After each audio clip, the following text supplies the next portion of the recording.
Okay. So again, hello, welcome to Wellspring's Be Well Talk series and today's talk on managing caregiver stress. If we haven't had the opportunity to meet in another Wellspring program, let me introduce myself. My name is Eileen Schiller. I'm a social worker. I've been with Wellspring since 2008 in a number of different capacities, but my main role is the manager of financial and workplace programs. So in that capacity, I work with our Money Matters, Returning to Work and Wellness at Work program. I also am one of our brain fog program leaders. So we're a few different hats at Wellspring. So thank you for joining us today. Just a couple of housekeeping items. As you will notice, you are on mute, and that's just to minimize the background noise. If you do have any questions over the course of the presentation, please feel free to put them in the Q&A section of your screen, and that gives you also the option to send them anonymously if you don't want to associate your name with the question. And I will take a look at that section, the Q&A section, at the end of the presentation and get to any questions you may have. The other thing to know is that the session is being recorded, and that's so that we will be able to post it on the web within a couple of weeks, and that'll give you access if there's something you wanted to listen to again or to refer the presentation to somebody else. So why don't we get started? So what am I going to cover today? I want to talk a little bit about the concept of stress itself, if that's something you're experiencing, and that's why you're here today. I'm going to give you a little bit of the stats on being a caregiver. We're going to look a little bit into what might be causing you caregiver stress, what the common causes are, and what signs of caregiver stress you might be experiencing. And then what that's all going to culminate in is me providing you with some strategies to manage any caregiver stress that you are experiencing. So let's start with the basics, because I think that helps us understand why we might be feeling some stress and some anxiety associated with our caregiver role. And that's getting back to those basics. And stress all starts with our fight or flight stress response. And that's basically our body's reaction when we're in the presence of something that is frightening or stressful to us. And what ends up happening is a physiological response, a release of hormones. And what that does is it prepares our body to either stay and deal with the threat or to flee or run away to safety. And because there are a number of bodily systems involved, you may experience a number of different physical symptoms when your fight or flight response is activated. For some people, their pupils dilate. Some people get flushed skin. Some people go pale.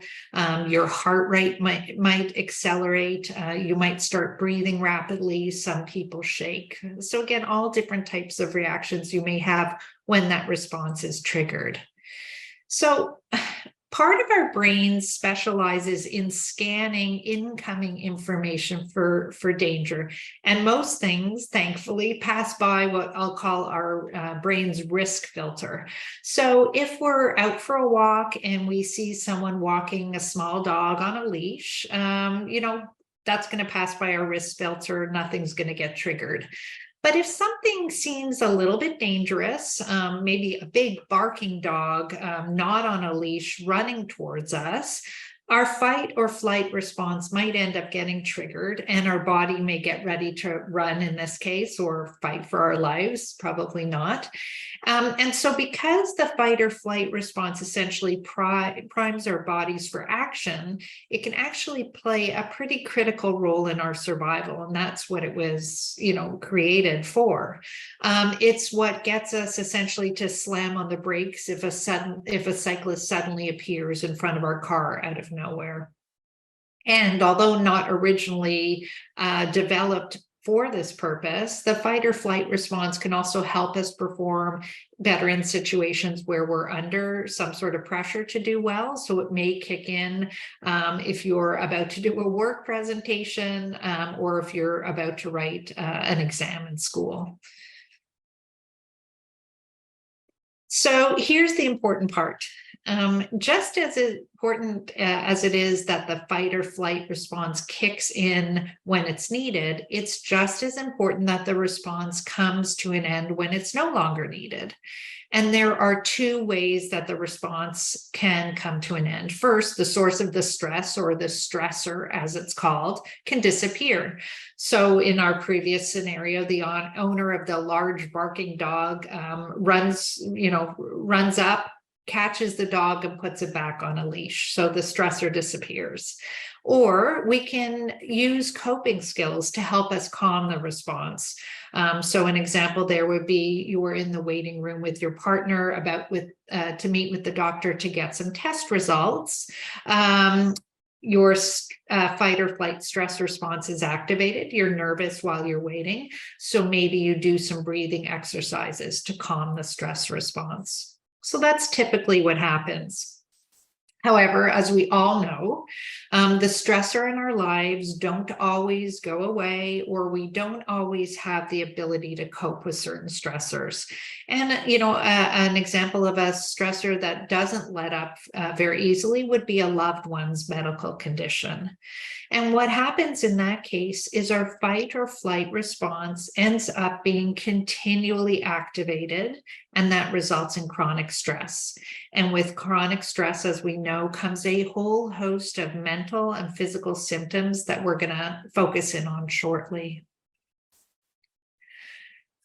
Research recognizes that chronic stress can really have a negative impact on both our mental and our physical health. We're just not made to sustain that stress response for more than short periods of time. So I think that this concept of allostatic load, and if you've done our Healing Journey program, you'll be familiar with this. I think allostatic load is a very good way to sort of understand the impact of chronic stress. So think of it as basically the wear and tear on the body and the mind that results from chronic stress. And so here's an analogy that I hope helps you understand this concept of allostatic load, and it's the water bucket analogy. So pretend that you are sitting with a big water bucket in front of you, and in your right hand is a hose. And every time you're exposed to something stressful, a stressor, you squirt some water into the bucket.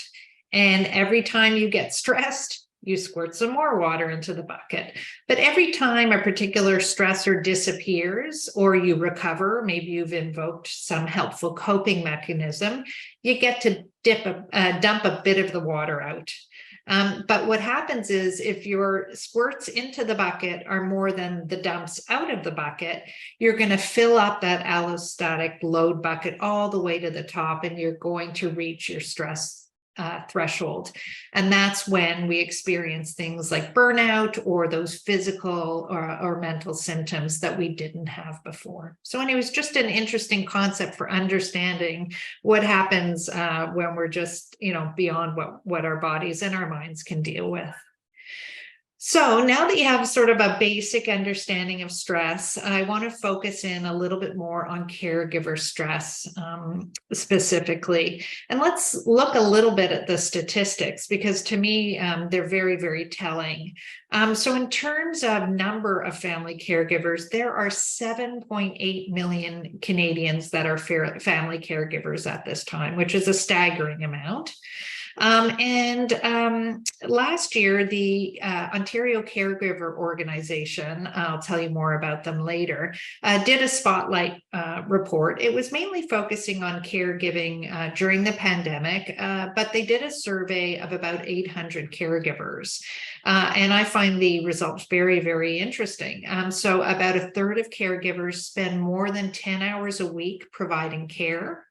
64% of caregivers are dealing with juggling work and caregiving.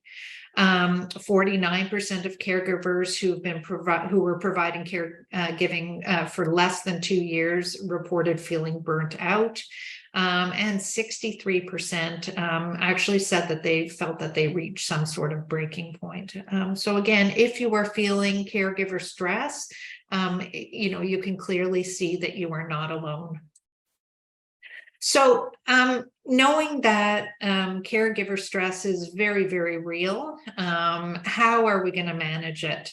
It all starts with self-awareness. And so there are two things that you need to focus on. Number one, identifying what is it in particular that is causing you stress. So identifying your stressors. Because again, you can't fix what's broken until you identify what's broken. And number two, you want to be able to identify how the stress impacts you. Again, by focusing in on the specific impact for you, you can try and find appropriate solutions to minimize that impact. So let's talk about digging in and figuring out what exactly about your caregiving experience causes you stress. And there may be a number of different causes. Firstly, it may be physically demanding if you are working with somebody that has, for example, mobility issues. Emotional demands of caregiving are very, very real. Perhaps it's the illness and treatment themselves, that uncertainty, seeing somebody you love dealing with side effects of treatment. Lack of control is difficult for all of us. Not being able to do much, for example, if our loved one is in pain. Conflicting roles. So maybe, again, you are juggling work and caregiving. Or maybe you're providing caregiver for the patient as well as other family members, like your children or your elderly parents. And with all of those conflicting roles, there just may be no time left for yourself, time to recharge those batteries, and that can cause stress. And of course, the financial strain. If the person you're providing care for is unable to work, there may be a reduction in household income. There are increased expenses associated with medical treatment, and perhaps you as the caregiver has also had to take a leave from work. So again, figure out, it may be every one on this list, or maybe two or three, but again, helping you identify what the stressors are is going to help you problem solve a little bit. And then you want to take on the second piece of self-awareness, and that's figuring out, honing in on how you in particular are impacted by stress. And stress can affect you physically, emotionally, behaviorally, and this is just a very small example of all the potential impacts it may have.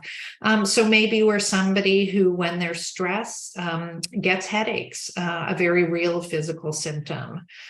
Maybe you're somebody who becomes fearful and anxious when faced with stress, and that's your emotional impact. And some people may also have behavioral impacts of stress. Perhaps it affects your appetite. Perhaps it causes insomnia. Perhaps it causes you to withdraw socially.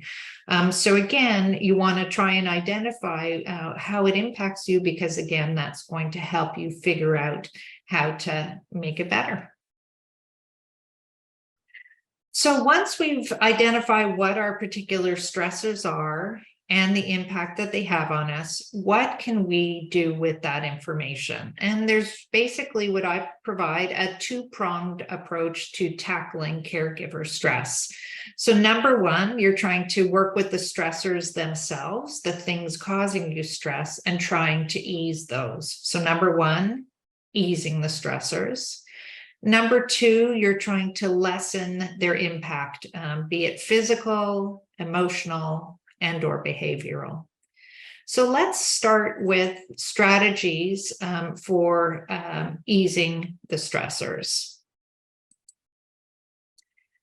And I like looking at three areas. Number one, getting help. Number two, getting informed. And number three, getting real. So let's delve into these a little bit more. So the first step is realizing what you can and cannot do. So for example, if your stressors include, let's say, the physical demands of caregiving and/or conflicting roles, so juggling work and caregiving or caring for other family members, help will help. But here's the tricky part. Asking for help and accepting help when it's offered to us can be difficult. We seem to have a built-in notion that we have to do it all, or that it's a sign of weakness if we need help. So you have to try and change that frame of mind a little bit, and that's not easy. It's not something that's going to, happen overnight. So you have to do a little bit of digging and think of ways that family and friends can help. And I'm going to give you a strategy for this shortly. And in terms of other sources of help, you want to maybe look for community resources that can provide assistance. Some limited services may be available through our government's home and community care support services. So they provide some home care or personal support workers. Hard to get very many hours, but if you have somebody who needs help from a personal support worker, that is a possibility. You may also want to look at other community organizations. So, Google what your particular needs might be, pick up the phone and call 211, and they may be able to suggest some community organizations that have helpful resources. There are also some online resources that may be of assistance to you. So for example, there's an app called lotsofhelpinghands.com, and they help you organize getting help from others. So you can tie in friends and family members and delegate certain tasks and provide updates. Other ones like that would be an app called Caring Village. That's another helping one. Some people like to use what's called a care map. So if you're very, very visual and technical and like to see everything sort of spread out, a care map lets you sort of, map out everybody's role in the care of your loved one or the person you're providing care to. So a couple of examples on the screen of what you can look for in terms of care maps. There are some really good examples at the two websites mentioned, and we will circulate the PowerPoint presentation after, so you'll be able to have these links available to you. Another website that I didn't put on, a lot of people like to use Caring Bridge. So some people are a little bit inundated by people calling with updates or sending texts what's going on, and Caring Bridge is an app that you can use to help you update friends and family members on the patient's health. So again, just some ideas of things that may be out there to help you get a little bit organized with your help, and maybe push you to get that help in place to help you with the burden on yourself. So as I mentioned, we all know asking for help can be difficult, but again, it comes back to being realistic about what you can and cannot do. I was at a conference on caregiving, and one of the speakers, who was just great, Donna Thompson, had this very helpful and simple strategy for asking for help. And so she suggested, dividing a sheet of paper into 3 and making 3 lists of care tasks, things that you absolutely, definitely want to take care of yourself. Number 2 is things you need a little bit of help with. And number 3 would be things you just cannot do on your own or don't want to do on your own. And then what you do is you look at your to-do list of what you do in your caregiving role, and you pick 3 of those tasks and put them into either columns 2 or 3. And so they are going to be 3 tasks where you're either going to ask others to help with those tasks or to ask the others to do those tasks completely on their own. And so what you're doing then is matching 3 people or providers with those 3 tasks. And what that essentially does is get 3 tasks off of your plate, or at least gets you assistance with them. And that'll help them to get done, and that will hopefully lessen your burden. So again, just a very simple strategy to just get you to get some help in place. Again, not always easy, but at least this gives you a little strategy for doing that. So Get informed. Knowledge and information are very, very important, especially if your particular stressors are the illness or the treatment, or that feeling that you may have of not being in control. Getting knowledge and information can help give you a sense of control. It can help you ease any uncertainty you may have, because that uncertainty can lead to anxiety. It can help you be better prepared to provide care because you have expectations of what's involved, you understand better what's involved, and it can also help you make better, more informed decisions. And so where do you get that knowledge and information? The first place to start is the medical team, especially, if it's things related to the illness itself or upcoming tests or dealing with side effects. You may want to reach out to cancer organizations that have, specific to the type of cancer that your family member is dealing with. They often have very helpful resources, including Wellspring, if we can help in terms of peer support volunteer, or if there is one of our groups or presentations that helps with your particular knowledge seeking. Another helpful organization that I mentioned at the outset when I was talking about statistics is the Ontario Caregiver organization. They have on their website a ton of valuable resources and all types of information related to caregiving. If you are really interested in delving into sort of, all types of resources and information to help you provide caregiving, as well as strategies for taking care of yourself as a caregiver, McMaster offers a free online course on caregiving essentials. It's self-paced, so you can register and then, do the program at whatever pace you like, whenever it is convenient for you. And again, as I mentioned earlier, be on the lookout for community organizations, or again, pick up the phone and call 211 or go to 211ontario.ca, as they may have some resources that would be helpful to you if you're looking into things like medical transportation options or places, for example, to rent medical equipment. So again, get informed because that can help us get a little bit of a sense of control. In terms of finances, if they're a source of stress or work, that juggle between work and caregiving is causing you anxiety, look into making sure that you're accessing any income replacement options that might be available, any resources that might be available for medical or household expenses. Again, if the juggle is too much, see if there's anything you can work out with your employer in terms of accommodations, some type of flexible work arrangement, the ability to work from home, that type of thing.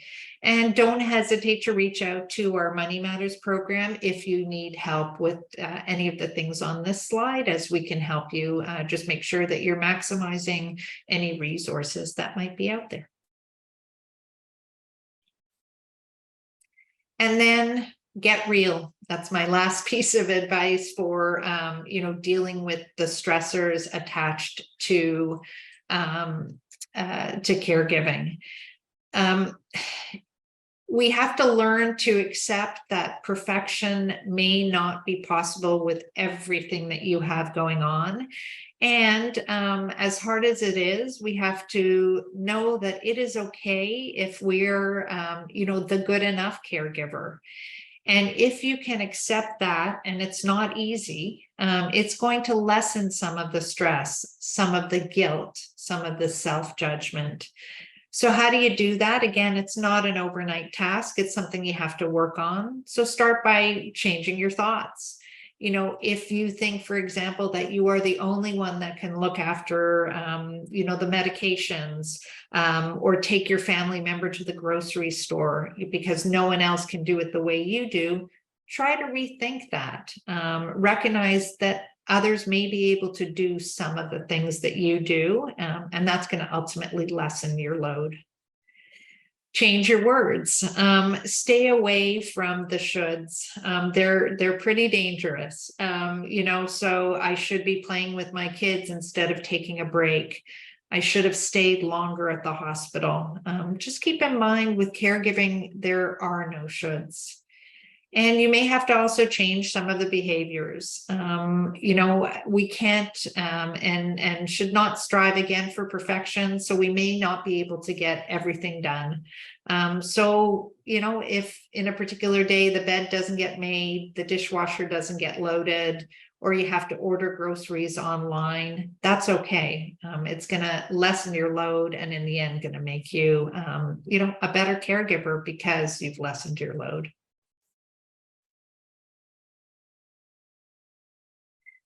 So we've worked on the stressors a little bit. The second approach to lessening caregiver stress is to try and lessen the impact. And again, that impact could be physical, could be emotional, could be behavioral. And that all comes down to that very difficult thing we have trouble taking for ourselves, and that is self-care. Self-care can mean so many things and different things to different people. It can be eating healthy, exercising, having good sleep habits, reading, spending time in nature, going out for coffee with a friend, organizing a closet, joining a support group. It's really anything that supports your overall well-being. And what may work for you, today or this month, it may be different next month or 6 months from now. So you have to constantly evaluate if something is doing what it needs to be doing in terms of recharging your batteries. And you have to give yourself that permission to pause, to take care of yourself, to recharge. You may also want to build your coping skills using sort of traditional stress management techniques like relaxation or mindfulness or meditation.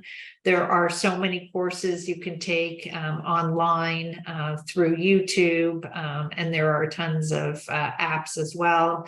I like Insight Timer, for example, but there are lots that people use. And the thing to remember with self-care is you have to schedule it just like everything else in your calendar. What you don't want to be doing is layering self-care on top of an already very hectic to-do list. And you have to remember that self-care is not selfish. Taking care of yourself lets you be a better caregiver, a better employee, a better partner, a better parent. And sometimes it's important to realize that as hard as we try, we may need a little bit of extra help in dealing with our stress. So don't be afraid to reach out for help. Perhaps friends and family can help support you. If not, a family doctor is a good place to start and could make referrals to a psychiatrist or a psychologist. If you're working and have access to an employee assistance program, that would be another avenue that you can try. There are resources out there.